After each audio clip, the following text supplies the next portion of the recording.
Bonjour et bienvenue dans l'entretien sur France 24. Nous sommes à Addis Abeba au sommet de l'Union africaine et notre invité est le secrétaire général des Nations Unies, Antonio Gutiérrez. Merci d'être avec nous. C'est un plaisir.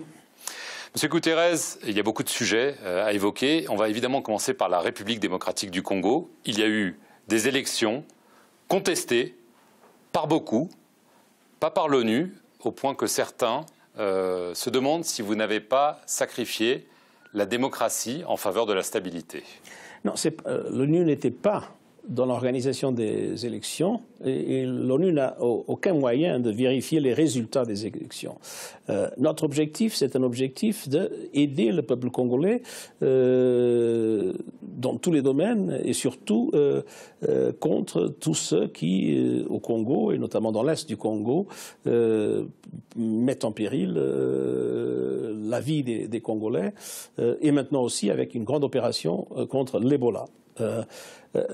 Naturellement, c'est au pays, aux États membres des Nations Unies de reconnaître ou pas reconnaître des gouvernements. Ce gouvernement maintenant a été largement reconnu. Notre devoir est de travailler de la meilleure façon possible pour aider à créer des conditions pour qu'il y ait une réconciliation nationale et pour que le Congo puisse avoir une vie politique plus stable, capable de créer les conditions pour résoudre les problèmes de fond, qui sont beaucoup et qui sont décisifs pour l'Afrique. Parce que le Congo est un pays tellement grand et tellement au centre du continent, avec tellement de voisins, qu'avoir un Congo capable de contribuer à la paix et à la stabilité en Afrique est absolument essentiel. Mais est-ce que ça ne vous dérange pas quand même que ces élections ne sont pas jugées justes et transparentes par beaucoup, qu'il semble y avoir un problème? Il y a malheureusement dans le monde un grand nombre d'élections où il y a encore beaucoup de doutes sur la façon dont ces élections y compris celle-là. Mais je crois que, comme je vous dis, nous n'avions pas au Congo aucun mandat du point de vue des élections. Et c'est aux États membres, ce n'est pas au secrétariat des Nations Unies de reconnaître ou pas reconnaître les gouvernements. Notre devoir maintenant, c'est de tout faire pour que la situation au Congo puisse permettre une vie démocratique, puisse permettre une réconciliation et puisse permettre une réponse effective aux problèmes très graves du pays. Alors, vous rencontrez ici le président Tshisekedi. Pour que ce soit vraiment inclusif, il faudrait sans doute qu'il y ait une sorte de réconciliation avec la personne qui prétend avoir gagné, Martin Fayulu. Est-ce que, du côté de l'ONU, est-ce que de votre côté... Je suis toujours favorable au Congo, comme partout, à un dialogue inclusif entre les protagonistes politiques. Est-ce que vous allez parler à l'autre camp? Naturellement, on parlera de l'intérêt de ce dialogue inclusif au Congo, parce que je crois que dans n'importe quel pays, c'est toujours très important, indépendamment des résultats des élections, d'avoir un dialogue inclusif qui permette de créer les conditions qui favorisent la stabilité du pays. Alors évidemment, le Congo pour l'ONU, c'est la MONUSCO. On sait que le président sortant, Joseph Kabila, n'en voulait plus. Est-ce que, d'après vos premiers échanges avec l'entourage du nouveau président, vous avez l'impression qu'il n'est pas sur la même ligne et qu'il veut que la MONUSCO continue? Je crois qu'il y a des conditions pour que la coopération entre la MONUSCO et le Congo puisse être une coopération effective et positive dans le futur. Et de notre côté, on va tout faire dans ce sens. Donc les signaux, de ce point de vue-là, sont plutôt positifs? Je le pense, et de notre part, on fera tout pour que la MONUSCO soit le plus utile possible au peuple congolais. La Centrafrique, il y a eu un accord signé, ce n'est pas le premier, beaucoup espèrent que ce sera le dernier. Est-ce que vous pensez que cette fois sera différente? J'espère que oui, et pour deux raisons. Premièrement, parce qu'il y a une médiation effective de l'Union africaine appuyée par les Nations Unies, et deuxièmement, parce que les pays voisins se sont engagés d'une façon très claire. C'est nouveau, ça? Et dans le passé, le rapport entre le Centrafrique et les pays voisins a quelquefois été très difficile et très complexe, comme vous le savez. Mais cette fois-ci, je crois, il y a une unanimité de tout le monde de tout faire pour la stabilisation du Centrafrique. Et cet accord montre une chose très intéressante. Il y a, à mon avis, et je l'ai dit hier, un vent d'espoir qui souffle en Afrique. On a eu un accord au sud du Soudan. on travaille pour un accord en Libye. On est encore loin, mais on travaille. Et il y a eu un cessez-le-feu qui fonctionne dans la capitale. Il y a eu aussi, maintenant, au Centrafrique, un accord très important. Beaucoup d'élections du côté de la prévention, on s'attendait à la violence notamment au Congo, mais à Madagascar ou au Mali. Ces élections, indépendamment des considérations qu'on a eues, des oppositions qui ont contesté les résultats ou quoi que ce soit, mais elles se sont déroulées d'une façon pacifique. Je crois que d'un côté, l'Union africaine, de l'autre côté, les Nations unies, travaillant ensemble, sont en train vraiment de réussir un certain nombre de succès et dans le domaine de la résolution des conflits et dans le domaine de la prévention des conflits. Et je crois que c'est très important que la communauté internationale puisse appuyer à fond l'Afrique. L'appuyer du point de vue paix et sécurité, mais aussi l'appuyer du point de vue du développement, parce que les deux choses sont interliées. Et je crois qu'on aura l'occasion d'en parler. Il y a une région qui, pour moi, est une région clé pour cette coopération, c'est le Sahel. Évidemment, j'allais y venir. Alors, le Sahel, évidemment. Avant de passer au Mali, je veux juste le Burkina Faso.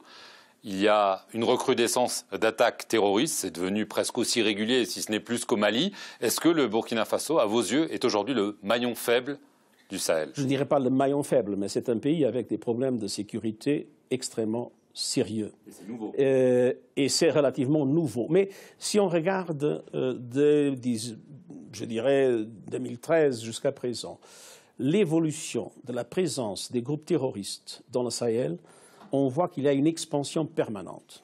De telle façon qu'aujourd'hui, même les pays de la côte se sentent menacés, du Sénégal au Nigeria, se sentent menacés.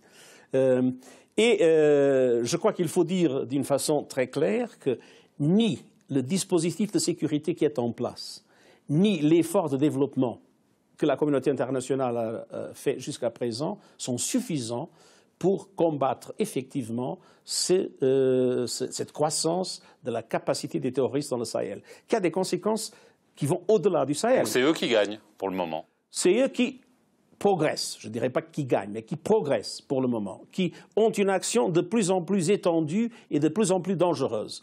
Alors, qu'est-ce qu'il faut? Nous sommes en train de renforcer la capacité et l'opérationnalité de la mission des Nations Unies au Mali, mais cette mission est une mission de maintien de la paix.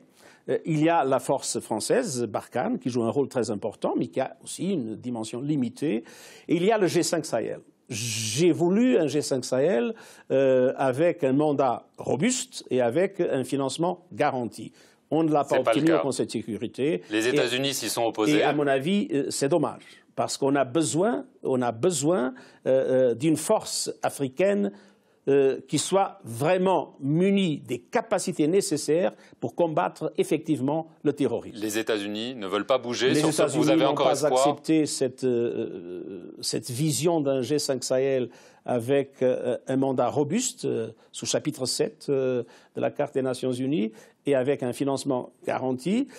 J'espère qu'un jour, cette vision pourra changer parce qu'à mon avis, dans le contexte du Sahel, comme dans le contexte du Lake Tchad, comme dans le contexte de la Somalie, face à des actions terroristes, il n'y a pas lieu aux casques bleus. Les casques bleus sont là pour maintenir la paix et maintenant ils le font déjà dans des régions où la paix n'existe pas, avec un grand sacrifice pour ceux qui font le maintien de la paix. Mais il y a un certain nombre de régions qui exigent des forces d'imposition de la paix, de lutte antiterroriste. Ces forces, il n'y aura pas de volontaires dans le reste du monde, ce seront des forces africaines, mais il faut que la communauté internationale tout entière appuie l'Afrique parce que les conséquences de l'expansion terroriste dans ces régions iront beaucoup au-delà de l'Afrique.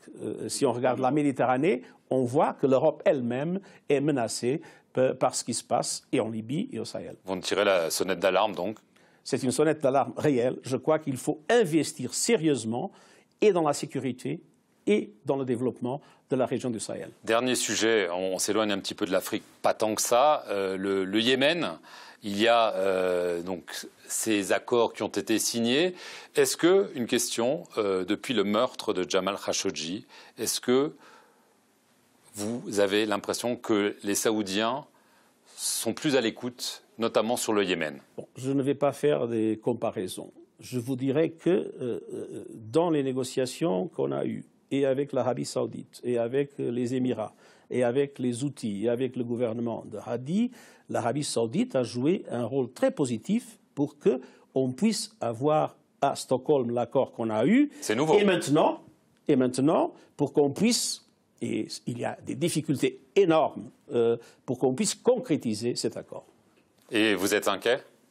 Ou vous êtes optimiste? On n'est pas encore là, il y a un long chemin à parcourir, mais je crois qu'il y a une volonté des partis d'aller dans la ligne de la paix, mais il y a des méfiances énormes encore entre les deux partis, et ces méfiances, naturellement, rendent extrêmement difficile la concrétisation des accords, notamment quand ces accords concernent le contrôle des territoires. Merci beaucoup, Monsieur le Secrétaire général. Merci à vous d'avoir regardé cet entretien depuis Addis Abeba, au siège de l'Union africaine. Merci beaucoup.